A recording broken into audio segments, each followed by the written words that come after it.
Yan.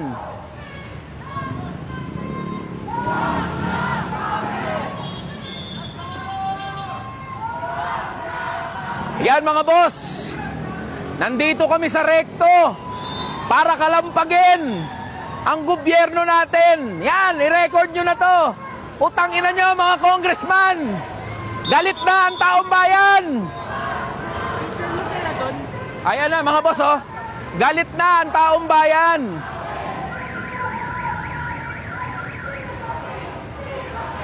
Nandito kami sa rekto mga boss.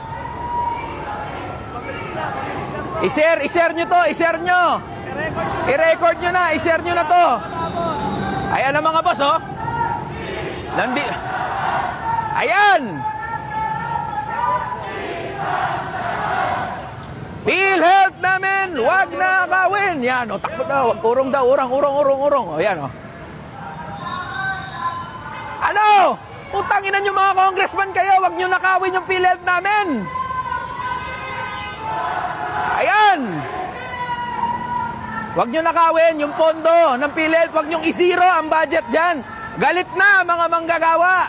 Galit na ang taong bayan. Mas magsiresign na rin kayo. Magsiresign kayo. Ikaw, Ledesma, CEO ng PhilHealth, putang ina mo, magresign ka na.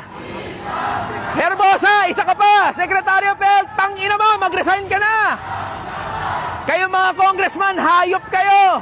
Ayan na, galit na yung taong bayan. Oh. Magandang araw po sa inyong lahat. Yan. At masayang-masaya tayo dahil napakaraming pumunta dito sa rally natin. Yan. Para ipanawagan na ibalik ang pondo ng PhilHealth at labanan itong patuloy na panggagago ng gobyerno. Yan. Laban. Laban lang. Yan, laban. sabi nga ni Proxelo Magno, this is the most corrupt budget in the history of Philippines. Kitang-kita po yan no, sa pangungurakot ng mga politiko natin. Unang-una na si Speaker Romualdez at sa mga nasa House of Representatives na walang ginawa kundi magpamudmod ng ayuda.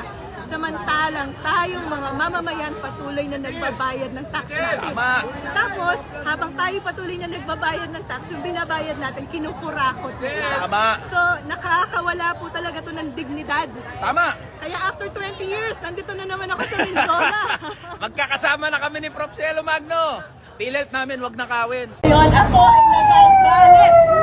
Ako ay napapamura. Pero iiwanan ko na kay Ilay yung pagmumura. Bakit po? Dahil patuloy tayong ginagago at patuloy tayong niloloko ng gobyerno ito. Tayong mga manggagawa, tayong mga mamamayan ay patuloy na nagbabayad ng tax natin.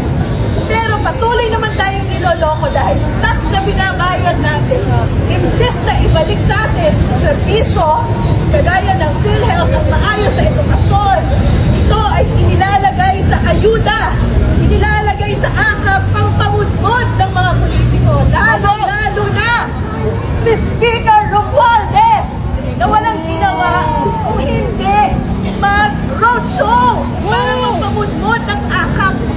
So yung kinikita natin, yung pinagpapagura natin, yung tax na binabayad natin, na pupunta para sa patronage politics, nakakawala po ng dignidad.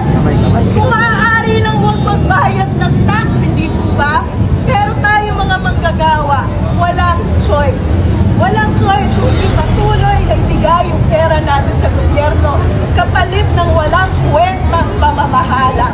Kaya po tayo naririto ngayon para ipahayag ang pagtutol natin sa malawakang korupsyon na nangyayari ngayon sa gobyerno. At ito ay kitang-kita sa 2025 proposed budget. Ito po ang pinaka-corrupt na budget sa history ng Pilipinas. Bakit? Ito ay anti-Filipino, pro-politician. Nakita niyo naman, zero budget for PhilHealth. Diba? Ito ay isang pagtatraidor sa atin. Tayo mga manggagawa ay patuloy na nagbabayad ng PhilHealth, samantalang ang gobyerno tinatalikuran ang responsibilidad niya. Isang pagtataksil sa bayan. Nakita niyo naman, budget ng edukasyon, binawasan. Pero yung infrastructure, dinagdagan ng 200 billion pesos. Kulang pa daw ang flood control project, sabi ng presidente. Nakakahiya naman. Ngayon, habang tayong lahat lumalagoy sa baha, kulang pa ang flood control projects at dredging. Dinagdagan pa rin ang sariling budget ng Kongreso, dinagdagan ang sariling budget ng Senado, dinagdagan ang mga programa na kung saan tayo mga Pilipino ay kailangang manglimos. Pero ang PhilHealth, ano ang ginawa? Zero budget. Kaya ang panawagan natin, PhilHealth natin, Magkakawin! ang management ng PhilHealth, zero! Zero! 2025 budget, Zero! Zero! Maraming salamat. Yung AKAP i-maintain, ibalik. Kaya tuloy-tuloy ang programa ng AKAP para sa mahirap at yun ay talagang hangarin natin na tulungan natin at ilutas natin ang mga kambayan sa kahirapan ng inflation at sa mataas na bilihin. Speaker, yung buong budget po ng AKAP na restore? Na-maintain, opo, just as we propose sa GAP po. Thank you. Sir, sorry, meron lang po kasing info na pati the senators, they will also get the AKAP. Totoo po ba yun? Or... Well, we have arrangements now with the Senate. Opo. We're looking forward to that. We were supported by the Senate, so maraming salamat din sa mga. Mr. President, although I commend some of the provisions advocated in the BICAM report, I just want to manifest my strong reservation on some of the provisions of the bicameral conference committee report, which I personally find unacceptable. I did not also sign the BICAM report because details of the reconciled budget were not available earlier. This is also in line in support of the manifestation of Senator De La Rosa during the opening of the BICAM to give the members time to review prior to signing. Bakit po ako pipirma sa isang dokumento na hindi ko naman po alam ang detalye? First, I am saddened by the zero budget given to PhilHealth.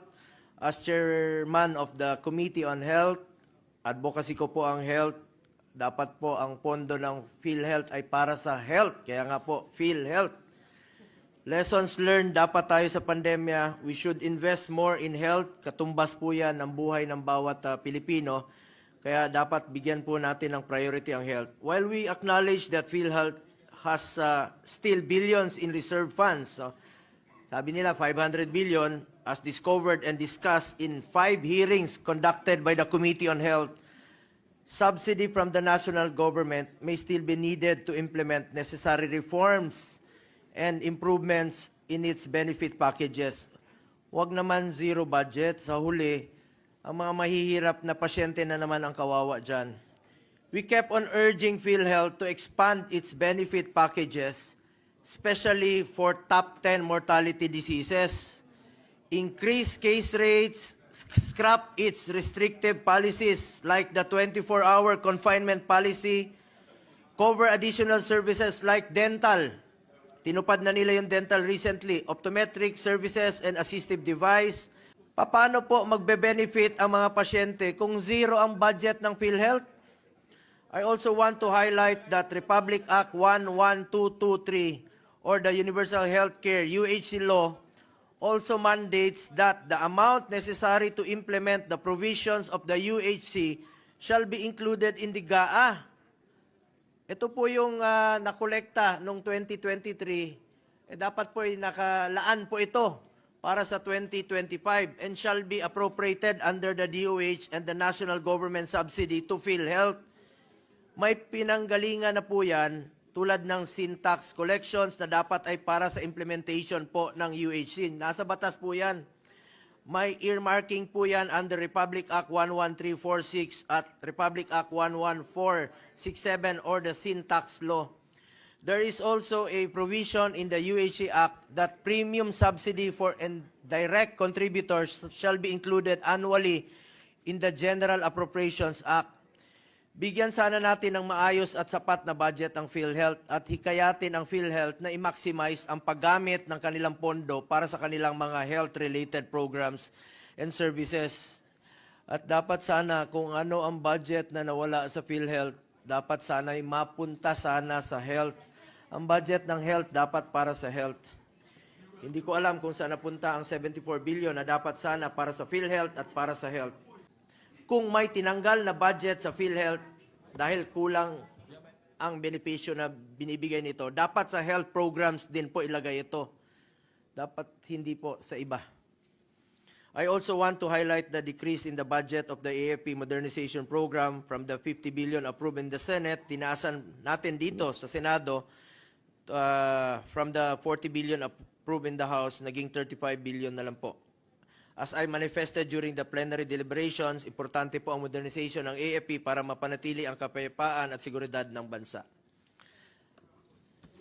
Anyway, kahit may reservation po ako, nakakalungkot. Just want to put that on record. Thank you, Mr. President.